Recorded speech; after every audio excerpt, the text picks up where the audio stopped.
This financial literacy video is brought to you by Young Kings and Queens in partnership with Comerica Bank. Of course, again, Mike Marlette with Comerica Bank. And today we're going to talk about retirement. And I appreciate everybody making it this far to get to retirement because that's something we all strive for. So a little housekeeping before we get going. I want you to recognize that you should always work with a professional on retirement. And the topic today, that as we talk about retirement, is not guidance or, it's information you can make decisions with, but it's not something that we would say that a professional probably would have a different outlook or view involved, because you are going to work with them on a one-on-one basis. And that's why a retirement plan for yourself and working with a professional is so important, because it will be tailor-made to your situation where you are in today. So we're going to get going. So that way you can type in questions. If I look like I'm staring off a little to the side, I am, because I am looking at different pages to read the information and provide some guidance. So we're going to get going here. You know what? I got to share a screen. That's always helpful. There we go. Takesha, did retirement pop up? Not on my screen yet, no. It does. It is helpful if I hit the word share. There it is. And there it is. There it is. All right, so here we go.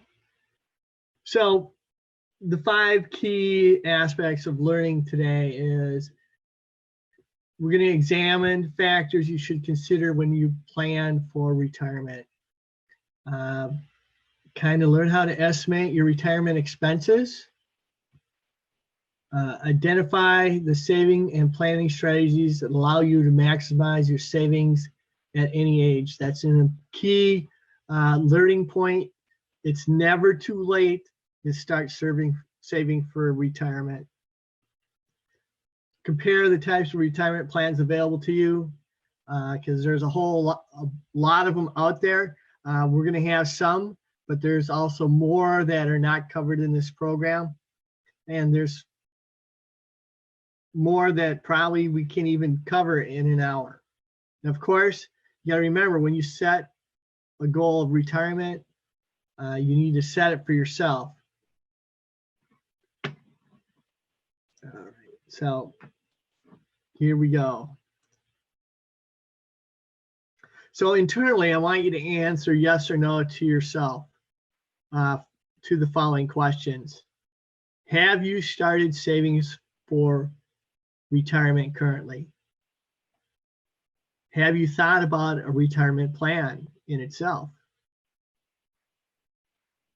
Have you already enrolled in a retirement savings plan, either through your employer or on your own? And do you know what's in your retirement accounts? So if you've had multiple jobs and hop from job to job, and you put money, say, into 401k, have you been keeping track of that money and not losing sight of it? So that's an important thing. So do you know what's in your retirement account?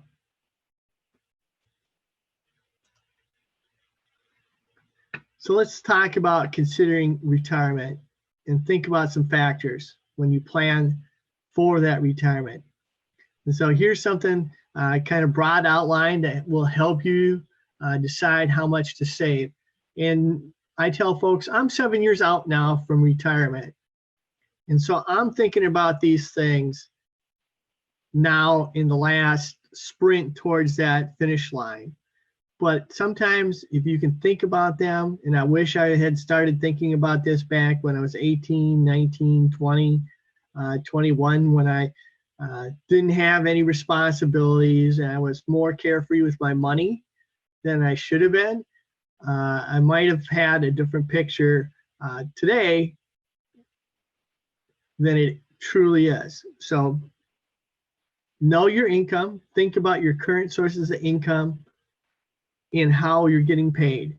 You know, are you salary? Are you getting tips, benefits? What other assets do you have that will generate?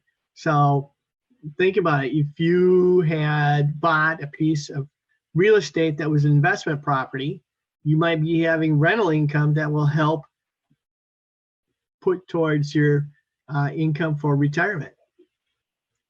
If you have a benefit in a pension, you know, have you kept track of that? I worked for a big corporate company that went bankrupt, that had a pension, and I got paid out. I would rather have them keep that pension and pay me, and when I turned 65, then just pay me the amount of money that I got, you know, back in the 80s from that pension. Think about your expenses. You know, what do they look today? What will they look like in the future? And what will your needs and wants, and how will they change in the future? You know, the thing is when you get in towards retirement and you want to have your house paid off or your school debt paid off, you know, how will you redirect that money you've been using to pay those items down? You know, think about that. Think about your health. We're all living to much later age, and so you need to plan your health. Health insurance, how you will manage your health, because that is something that can really put a crimp in how you look at the rest of your life in retirement. And of course, taxes. When you're investing your funds towards retirement, are you going to put them in pre-tax or post-tax deductions in a plan that is best for you? And that's where working with a professional that can look at what you have going, what's available, and how they'll what I call model. And they'll model different scenarios based on how you're investing your funds. And that's an important thing that they can do to help you out. So again, we got some more questions to think about. When do you expect to retire? That's a great question. I look at it and I'm thinking, well, I'd like to retire at 62, but I'm not going to because I'd like to be active. So now do I want to retire at 65 or 67? Based on Social Security, for my age group, 67 is full Social Security benefits, not 65, not 66. I have to go to 67. So anything before then is a reduction in my full benefits. Or do I want to work till 70 to get an extra kicker from Social Security and have that extra income that I can earn those 3 years? How long do you want your retirement to last? Well, it's a great question. Currently, I look at my parents and I look at, based on their life expectancy currently, and my dad's 86. So if I retire, you know, work to 70, I could expect the minimum of, you know, life expectancy at least of 86, and probably longer because, as you know, medical procedures are getting more efficient as we go along in the years. And what is going to be income? So what is my sources of income? I know I'll have Social Security. I know I have a pension from another job that I had previously. I know what that income looks like. I've modeled that out. And now I need to figure out the model. Say I have a 401k. So what is that income going to look like in 7 years or 10 years? So looking at that and figuring out my income streams, or if I have rental property or other assets that will generate income to me. And then of course, based on that, how much should I save to make my goal?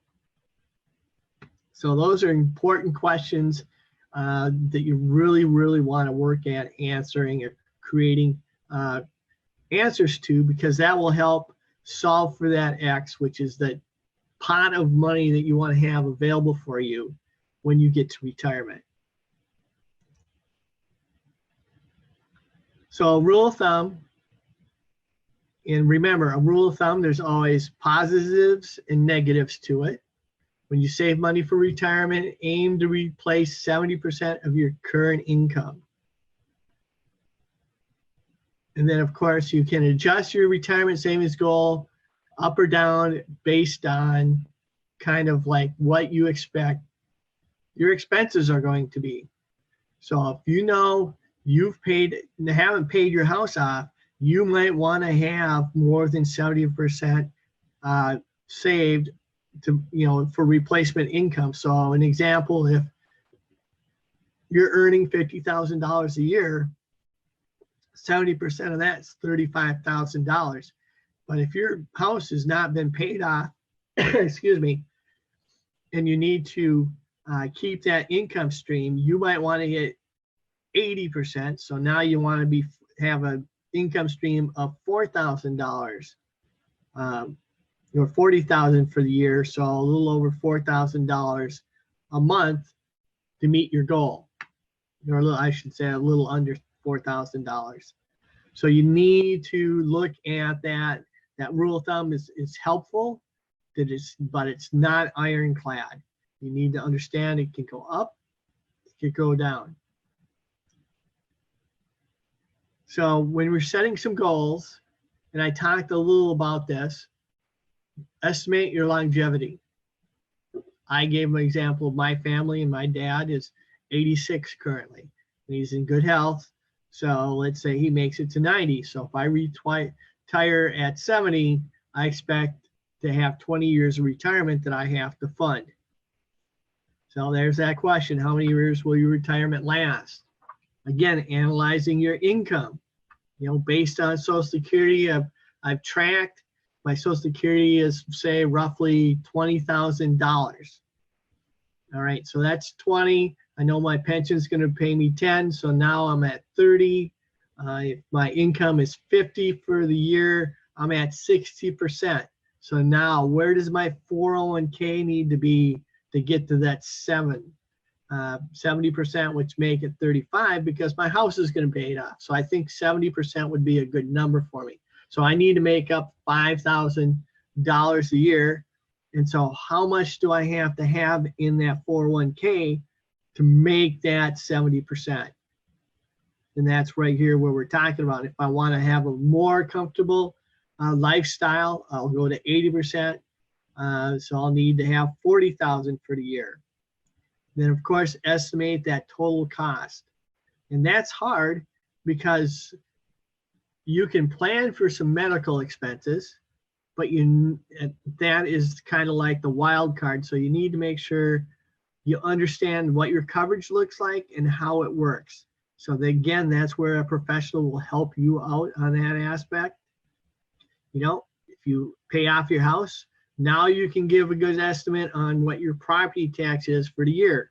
So, that's your escrow that you've been paying all these years. So, if your escrow is $300 a month, it's not going to change much from year to year. So you're going to need 300 plus, because every year it goes up. Property taxes don't seem to ever go backwards. They always seem to increase. So you need to figure out what your needs and wants, and then what kind of fixed costs are you going to have involved. If your car's paid off, you're going to still have car insurance. You're going to have utilities. What does that look like? Start building that plan. All I can say is planning is paramount for retirement. And of course, we talked about this earlier in other topics, the value of time. And I talked about, I wish I had been smarter when I was 18, because when you're 18, you have that time horizon. So your money can go up and down, but over the long period of time, it's going to have a more steady increase to help you out. And again, working with a professional that can model out how your money is going to act based on your investments is very important. And of course, depending upon where you're on this graph, you might have to save more per month to meet your goal at the higher end of this. Of course, the compound interest, the value of compounding. And we talked about that a little bit. I gave that example a couple sessions ago, and it's a great example. And I use this when I work again with grade school kids. I say, I'll give them an option. I'll give you $100 on day 4, day 8, 12, 16, and 20, and I'll double it at every one of those dates. So 1, 2, 4, 6, 8, 16. So at the end, you're going to get $1,600. Or I'll give you a penny every day and doubling it every day for the next 20. And and I ask them to pick. And that compounding is huge, because at the end, that compounding shows up exactly like this. Those last 10 days with the penny has this huge increase, and it beats that $100 by about $4,000 if you run out the numbers. I'm just trying to remember off the top of my head, but that compounding effect is important, and that's why I said I wish I had known this when I was 18 and actually did it when I was 18. Just because we know it, we have to be working at it diligently towards retirement, putting that money aside. In a key component, I tell folks, it's a simple math equation if you're at 18.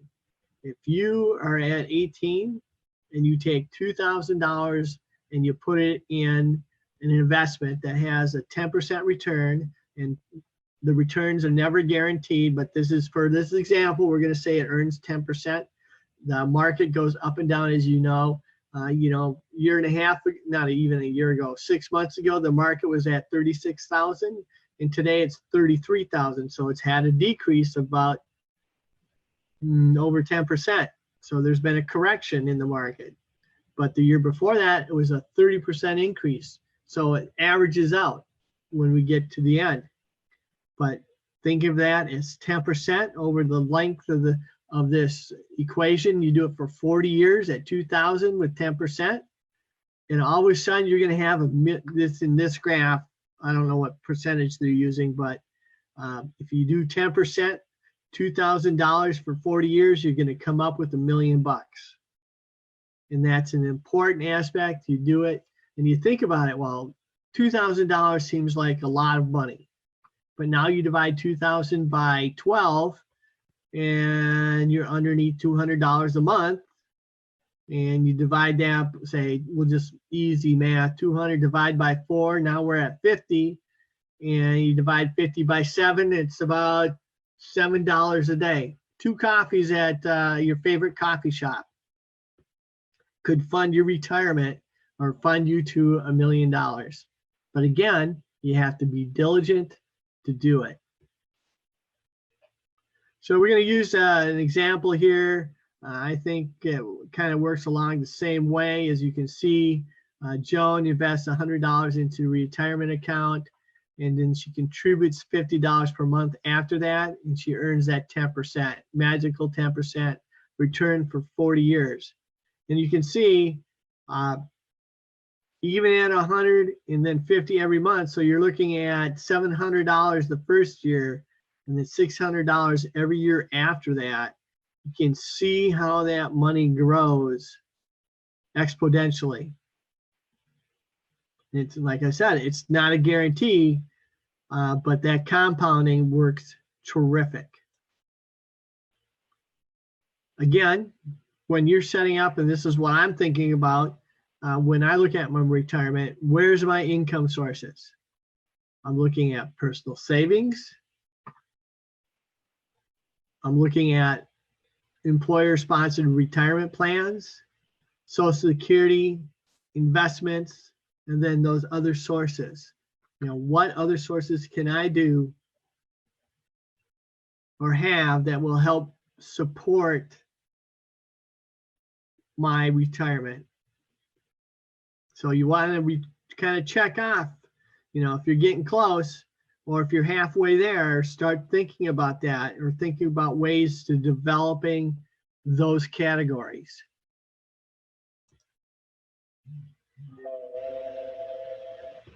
Nope. Oh, I didn't see it. Nope, that's not. I was looking to see, I got a text and I thought maybe someone's telling me I need to add somebody to the program, but it's not. So thank you for your patience. So strategies, you have to make a habit when you're saving towards retirement. That is the biggest roadblock for any type of savings, is you need to make it systematic to happen all the time, either through retirement, not through retirement, but through a savings plan, 401k, something that will help you systematically save towards your goal. And then you want to have that plan, invest those assets so that way you have compounding and growth, and you want to be able to diversify your investments to manage risk. Everybody says, well, what do you think? And I think, well, you could take your money and you can put it in your mattress, right? It's safe. You miss out on compounding. It actually decreases in value if we have inflation, which we're having. So if you put $100 in your mattress and we have 7% inflation, your money is now worth 93 cents. So you want to invest in something that will help keep pace with inflation or be ahead of it so you have that growth. How do you know what to invest in or who to Speak with. speak with? That's a great question. So I'll stop right there and I'll answer that question. So again, this is where I'm going to tell you to work with a professional. And there is lots of folks out there who are professionals. Number one, you can, very honestly, there's some YouTube folks out there that will provide some strategies more in depth than what we're going to go over today. And they actually have some grafting that I've seen that they've done and explain different asset classes. So you're going to need to increase your knowledge so you understand the difference between stocks, bonds, mutual funds, options, REITs, all these different things that you can invest your money into. And then I always tell folks, when you're looking to sit down and talk with somebody, you interview people. I mean, I did this, 25 plus years ago. I worked in the field and I expected that I was working somebody. I was there doing the interview process, but I'm also interviewing the people I'm working with to make sure that I understand what they're trying to accomplish for the retirement goal. And that's what you want to do. When you're interviewing someone, you want to make sure that the person you're talking to understands your goal and then understands what I call a risk factor. And risk factor, when I talk about that, I mean, how comfortable are you when you see your money go up and down in value? So an example would be, if you had $100 and you invested it, and tomorrow it went down 30%, so your $100 goes down to 70, could you go to sleep the next night being okay with that? And if the answer is yes, you probably then can handle the stress of very volatile investments. Now, the flip side is, if you're getting close to retirement and you cannot sleep at night with a 30% decline of the value of your assets, again, from 100 to 70, that person you're working with should be able to say, these assets are not within your category because your risk tolerance is not there. Meaning, your risk tolerance needs to be higher than putting your money in the mattress, but it needs to be less than putting all your money, say, in gold, as an example. And this is just made up examples, because gold, if you watch it in the past, goes up and down like a mountain range. And so depending upon where you've done it, you could be good, or you could be really upside down and take years and years and years before you get back to where you started. So developing a plan and managing that risk is very important. So that's a great question.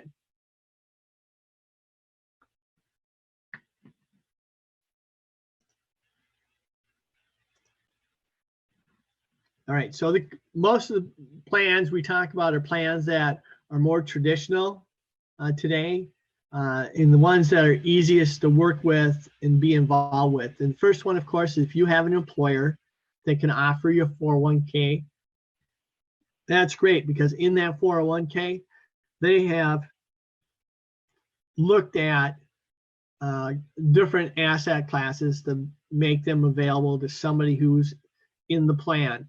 That plan should also have what I call a risk tolerance based test that will help you make a decision on how to put your money into the plan. They do not provide a professional. You make those decisions, but there's tools within that plan to help you make good decisions.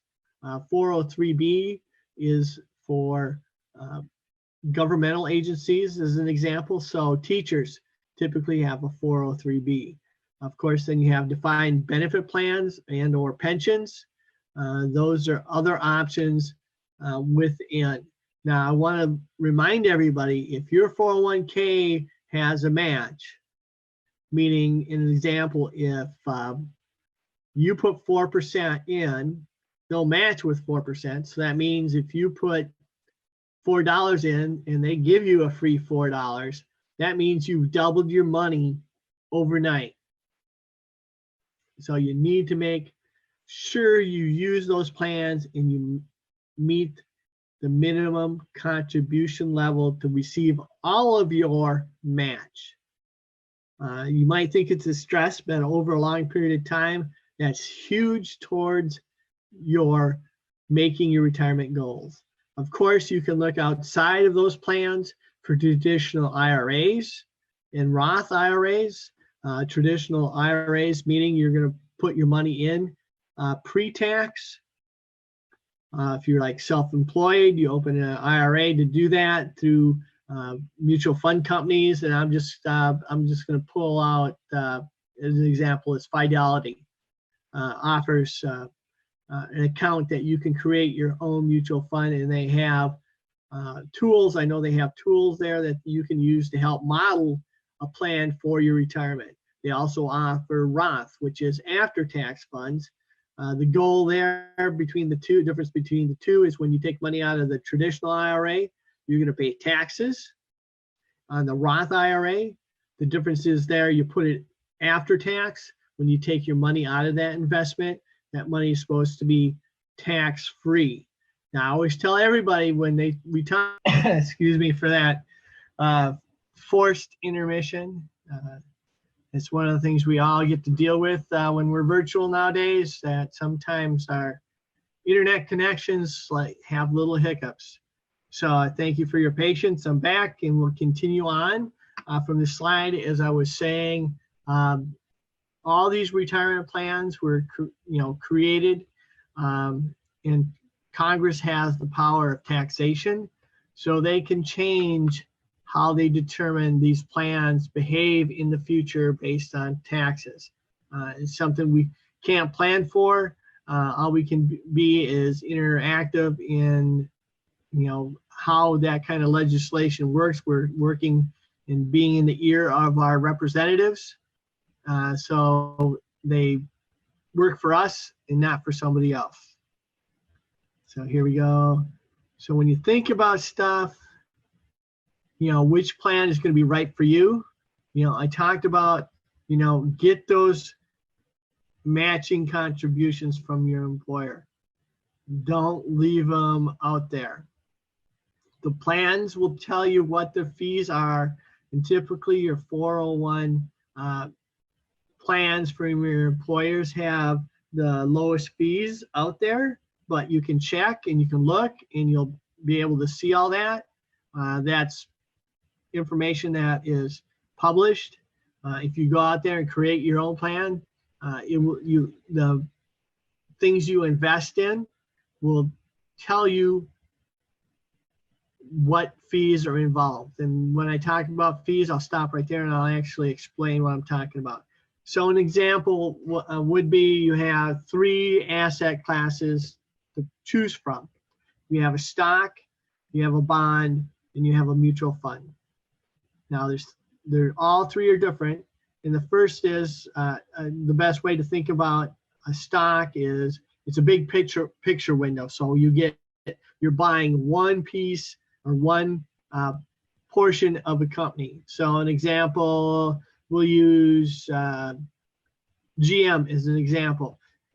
You can go out and buy a share of GM, and I don't know what the share price is. I'm just going to say it's $30 in this example. And you can buy a share of GM for that $30. Now, when you do that transaction, there's going to be a cost to do that transaction. And in your plan, there may be a yearly fee to have your IRA account in place. So you'll know that there's a transaction fee and you have a yearly fee, but there's no other transaction fees involved. The same thing with a bond. You're buying an obligation from a company that says we'll pay you back the money that you lent us plus a percent. So again, we'll use GM. You might be able to buy a $100 bond from GM that pays 3%. Right now, savings accounts are paying, 0.001. So 3% is a good return on your money. You'll buy that bond and it tells you how long that bond's going to be in existence before it pays itself out to you and you get all your money back. What happens is you get a coupon and it pays your interest all the way up to the date that the bond matures, and then you receive your last coupon and receive your $100 back. Then a mutual fund, I tell folks, is think of a mutual fund like a French pane in the window. And so instead of having your picture window, you have a French pane. So that means you have multiple little windows inside the big frame. And so you might have GM, you might have Ford, you'll have Dodge, Maserati, all these different organizations inside. So you're not buying one share of GM, you're buying a portion of each of the companies that are inside that mutual fund. Now, mutual funds will have a fee when you buy them, just like this stock, and you might have a fee at the year to have it inside your plan. So understanding all that expenses and how that affects your return is important. So you need to look at it and understand it. Then when you're looking at your retirement plans, and this is one thing that gets a lot of people, can I withdraw early in case of an emergency? It's important to try not to do that, because that is a great way to take your train and wreck it before it gets going.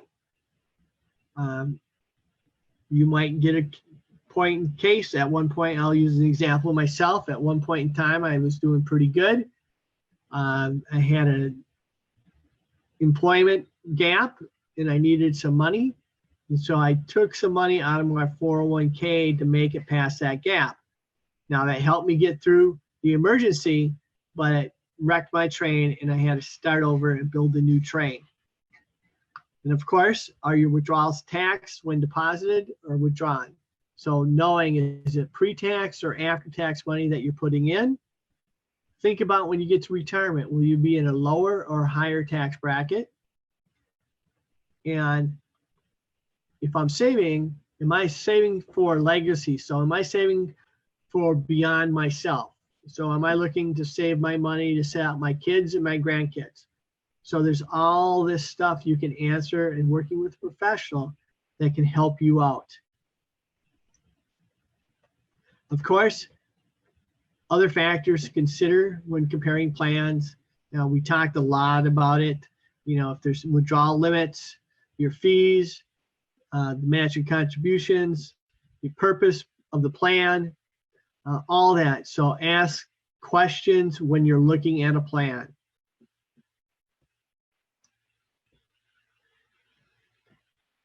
So invest directly in vehicles such as stocks. I talked about stocks, bonds, and mutual funds because each one has benefits and drawbacks. An example would be stocks. If you bought a share of Apple stock back at the very beginning, you know that you've had a great winner over all these years and have had a great return on your money. The flip side is you could have owned a share of stock at GM, and GM has at one point in time, as you know, went through bankruptcy. And if you bought it back before it went bankrupt, all those shares went from whatever the value was down to zero. So that's what the greatest risk and reward in a stock is, as you can have great returns, but you also have the greatest risk because it can fail ultimately all the way to zero. So you have to understand that. Bonds, the same thing. The bonds actually work inversely to interest rates.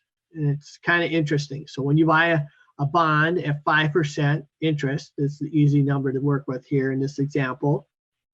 So if interest rates go down, your bond that's paying 5% go up in value. And if your interest rates go the opposite way, so if you bought a bond with 5% and interest rates go up to 7%, the value of the bond goes down. And the reason is if you sell it, the person who's going to buy it is going to want to make that difference up because it's only paying 5% and they want 7%. So they devalue that bond to make it up. So instead of getting $100 back, you get, say, 97. So bonds work inversely to the way the interest rates work. And if you're using great companies, when you do a bond, you have great returns, but also you have the same risk as a stock. Again, if you had money in bonds in GM when they went through bankruptcy, those bonds, even though they're a pledge to pay, depending upon where they're at on the ladder of payback, they may have pennies on the dollar in value. And of course, mutual funds. Again, mutual funds are like that French pane window. And you got 20 stocks inside that mutual fund, so if one stock fails, it only affects that portfolio of stocks by 1/19. So then if you had $100, 1/19 of that 100, that's how much your mutual fund would decline. So you wouldn't lose your whole 100, only 1/19 of that amount. So it's a good way to pool your money with a lot of other investors to have ownership in a lot of different companies. And the reason why you do that is for risk management. And I talked a little bit about this earlier. When you're younger, you may want to take a higher risk factor. Like when I work with my daughter and I give her some advice, I say, look, you're 25. You can take a very high risk because you have the ability to recoup that risk when you have a bad year over time. Whereas I'm turning 61 this year, I am not going to be high risk anymore because I don't have that 20-year window to recoup something if we have a bad 1 or 2 years. So knowing your risk tolerance that I talked about earlier is an important piece. When you work with somebody, they should talk about this. I would be very concerned personally if they don't ask me questions about my risk tolerance. Because they don't know, then if they put me here and I can't sleep at night, they shouldn't sleep at night either. I'd be calling them at 2 o'clock in the morning saying, hey, John, how come you have me on high risk? I see my account's gone down 30% and I'm retiring in 5 years. There's importance of understanding the person, where they're at, and the risk tolerance in their life is very important when you work with somebody. So to put a plan into action, you want to set some goals for yourself.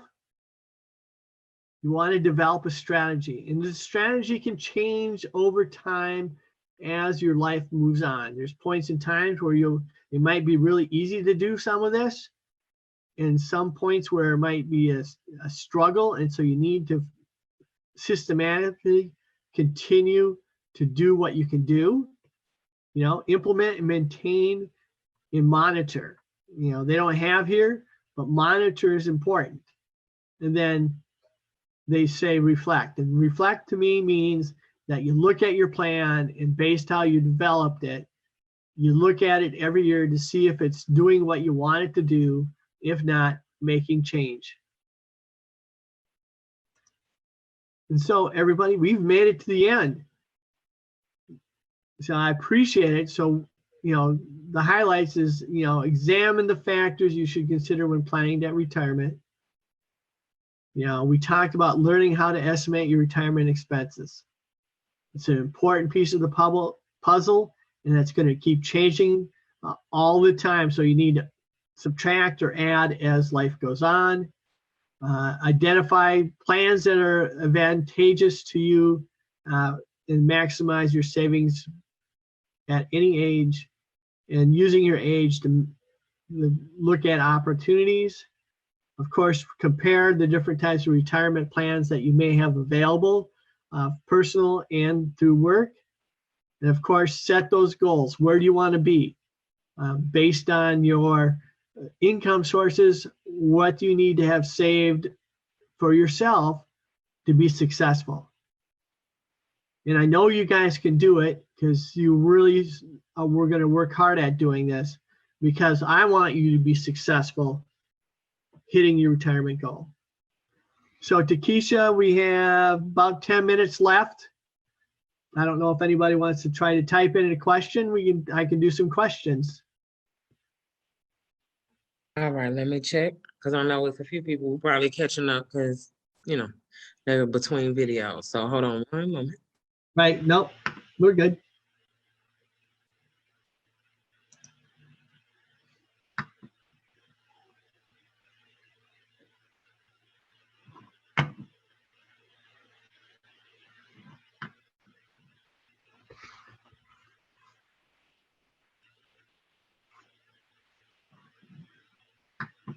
I'm not seeing anything right now. And then I figure if anybody does send a question, then we can answer that question next week. Will you be with us next week? Nope, next week will be Joe, and it will be identity theft. All right. Okay, so we'll be here hopefully at 6 o'clock. Yeah, if it'll be Joe. I do know we have another meeting at the county to go to on the 15th as well, but the show always goes on. So even if I have to connect and share host them, that's what we'll do. Okay, so we'll iron all of those kinks out. And we'll be back next Tuesday at 6, guys. Thank you so much for your time. I hope you got something out of this. I know I did. I got a little more information. So now but I have a great person who works with me on my retirement planning. So I'm just hoping. You got one of those key requirements. You're working with somebody as a professional. Yes. And so I hope that, and if members of the community need referrals, we can find a few people that we've worked with. We can always recommend. Yeah. So again, if you have questions, feel free to continue to comment. Any questions that are in this comment session will be answered the following week if there are any. Otherwise, again, we hope that you took something away from this financial literacy session. We appreciate you, Mr. Mike, for your consistency. And I look forward to Mr. Joe next week. Sounds great. I appreciate everybody attending today. You have a great evening and enjoy.